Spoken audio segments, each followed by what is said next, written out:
तो मराठा साम्राज्य के पतन का कारण, ये क्वेश्चन किस में आता है, MPPSC में, प्री में और मेंस में। मेंस में ज़्यादा कराता है क्वेश्चन, या तो 5 मार्कर या 7 मार्कर या 10 मार्कर या 11 मार्कर, मतलब यदि नंबर्स चेंज होते हैं तो। यदि 7 मार्कर क्वेश्चन आता है तो 1 पेज आपको मिलता है। 1 पेज जब आपको मिलता है तो ये सफिशियंट है, आप पॉइंट टू पॉइंट लिख सकते हो PSC की आंसर राइटिंग में, पॉइंट टू पॉइंट सीधे आप लिख सकते हो।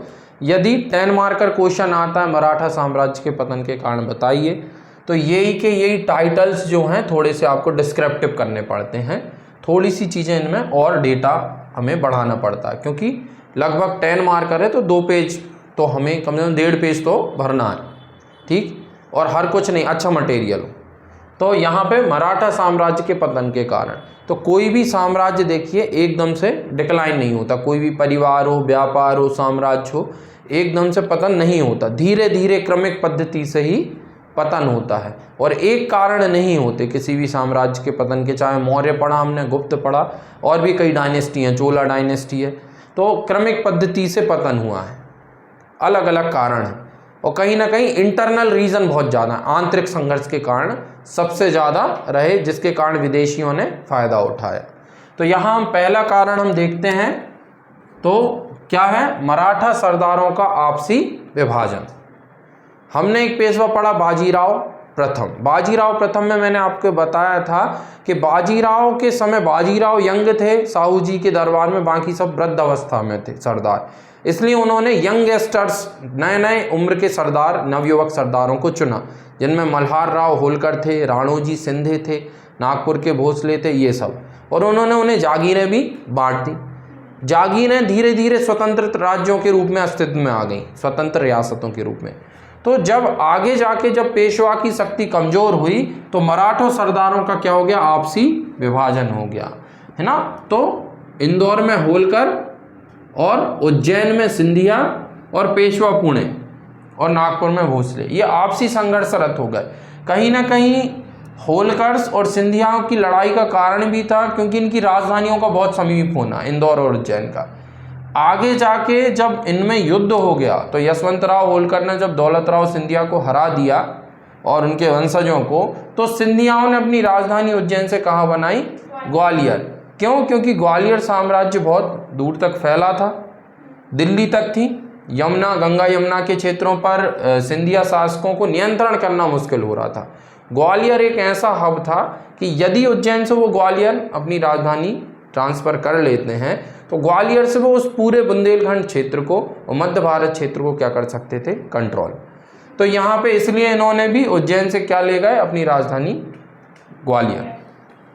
तो मराठा साम्राज्य के पतन का पहला कारण क्या बना, मराठा सरदारों का आपसी विभाजन। तो होलकर, सिंधिया, पेशवाओं की आपसी लड़ाई के कारण भी मराठा शक्ति का पतन हुआ, हाश्र हो गया, है ना। दूसरा रीज़न आप देखें, मराठों की राजनीतिक आदूरदर्शिता।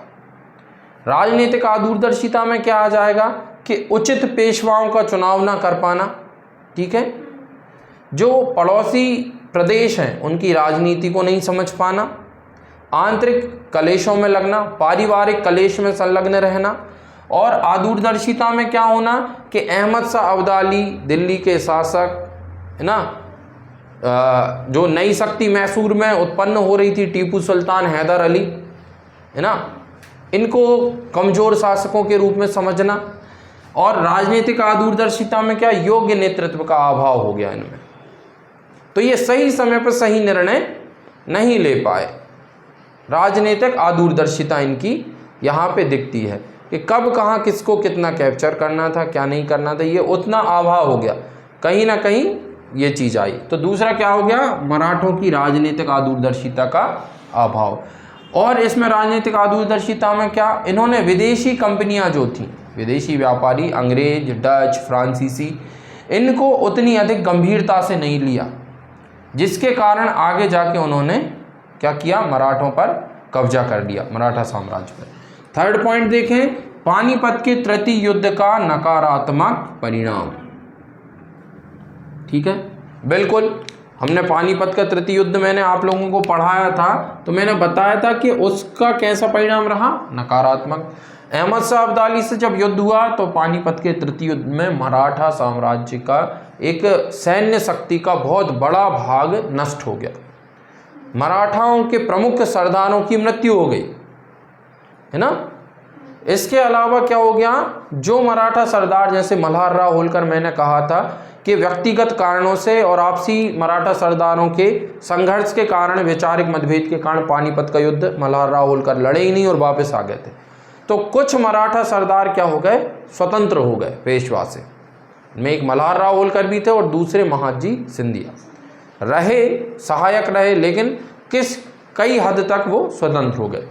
तो पानीपत के तृतीय युद्ध का नकारात्मक परिणाम ये हुआ कि जो अटक से कटक तक का मराठों का साम्राज्य था वो नष्ट हो गया, टूट गया, कमज़ोर हो गया, जिसके कारण अंग्रेज़ों ने उसका फ़ायदा उठाया और उनके क्षेत्रों पर कब्जा करना चालू कर दिया। चौथा रीज़न आप देखोगे तो मराठों का दक्षिणी राज्यों से लगातार संघर्ष।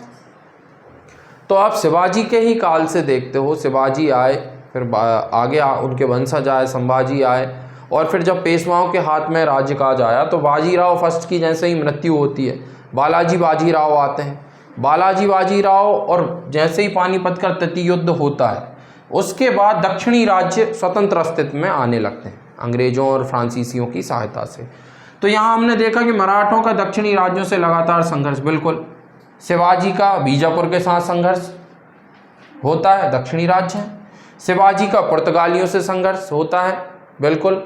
जितने भी पेशवा आए, सबसे खास उनका प्रतिद्वंदी हैदराबाद का निजाम मुल्क, कभी वो पुर्तगालियों से संधि करता है, कभी वो डचेसों के साथ, कभी अंग्रेज़ों के साथ। तो लगातार जो एक बड़ी रियासत है हैदराबाद, तो हैदराबाद के निजाम से लगातार संघर्ष हुआ मराठों का, जिसके कारण भी कहीं ना कहीं मराठों की शक्ति का हास्य हुआ, युद्ध में जनधन की हानि हुई।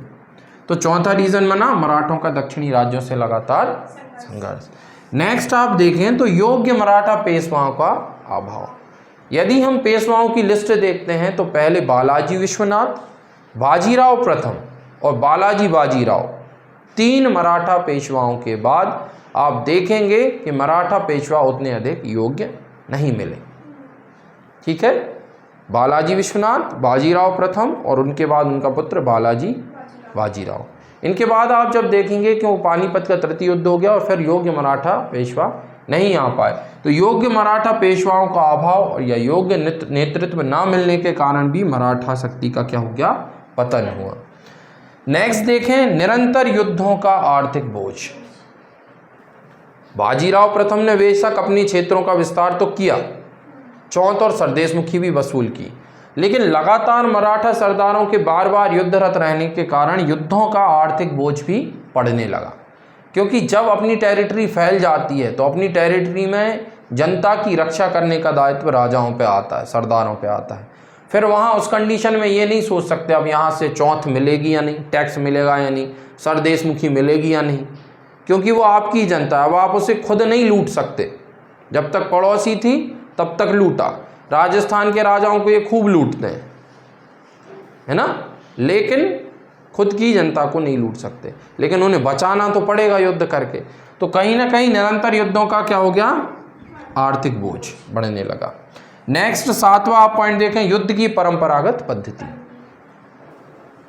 अब हैदराबाद का निजाम जो है वो भी आधुनिक हथियार खरीद रहा है, ठीक है, अन्य दूसरे राजा हैं वो भी आधुनिक हथियार, और सबसे बड़ी चुनौती अंग्रेज, ब्रिटिश तो खुद ही आधुनिक पद्धति से लैस हो रहे हैं, है ना।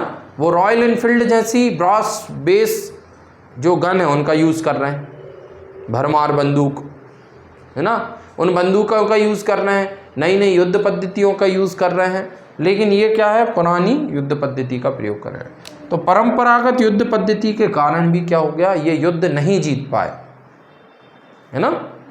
फिर सबसे खतरनाक घातक सिद्ध हुई अंग्रेजों की संधि नीति और शक्ति के रूप में उनका उदय। ठीक, अंग्रेजों ने ये चीज़ सोच ली कि इकट्ठा इनसे सब कुछ लेंगे ना तो ये रेसिस्ट करेंगे और मराठा हमें भगा देंगे। तो अंग्रेजों ने युद्ध हराया या युद्ध किया, अंग्रेजों ने कहा हमें कुछ नहीं चाहिए, आपके 100 गाँव में से 5 गाँव दे दो, ठीक है, 100 गाँव में से 5 गाँव दे दो, बाकी 95 आप रखो। फिर अगली बार कुछ युद्ध हुआ, अब 5 गांव और दे दो, बाकी 90 आप रखो। फिर युद्ध किया कुछ, अब 20 गांव और दे दो, 70 आप रख लो। तो यहाँ पे क्या हो रहा है कि जो भी नया पेशवा आ रहा है, जो भी नए सरदार बन रहे हैं, वो सोच रहे हैं बस 2 गांव की तो बात है, बाकी तो उनके ही थे पहले से। भाई उनका तो देश ही नहीं था, देश ही खा गए वो। तो 2-2 गांव, 5-5 गांव करके नई नई संधि प्रस्ताव करके अंग्रेजों ने धीरे धीरे साम्राज्य को अपने नियंत्रण पे ले लिया। रीज़न क्या? वो कहने के भारतीय राजा अपनी बात से नहीं पलट रहे कि उन्होंने संधि पर हस्ताक्षर कर दिए तो कर दिए। जबकि अंग्रेजों में क्या हो रहा है, मैंने बताया था कि रघुनाथ राव ने एक संधि की, सूरत की संधि, एक उसके लड़के ने कर ली है ना, बैसिन की संधि, बाजीराव दत्ती ने। तो एक जो पुरंदर की संधि की नानाजी फडणवीस ने। अंग्रेज क्या कहना, छोटे अधिकारी ने पुरंदर की संधि पे साइन किए हैं और बड़े अधिकारी ने सूरत की संधि पे साइन किए, तो हम किसको मानेंगे? सूरत की संधि। मतलब वो अपनी बात से तुरंत पलट रहे हैं, वो साम्राज्यवादी दृष्टिकोण अपना रहे हैं। ठीक, तो यहाँ पे क्या है, ईमानदारी बरत रहे हैं।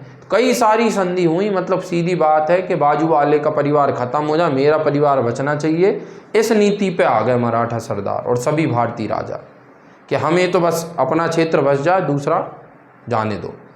तो यहाँ पे अंग्रेजों ने यही अंग्रेजों की सहायक नीति का इन्होंने प्रयोग किया और जहाँ जहाँ मराठा सरदारों की विशेष छावनियाँ थीं, अंग्रेजों ने अपनी छावनियाँ बनाई, ग्वालियर, पुणे, ये सब, और शक्ति के रूप में इनका उदय हुआ।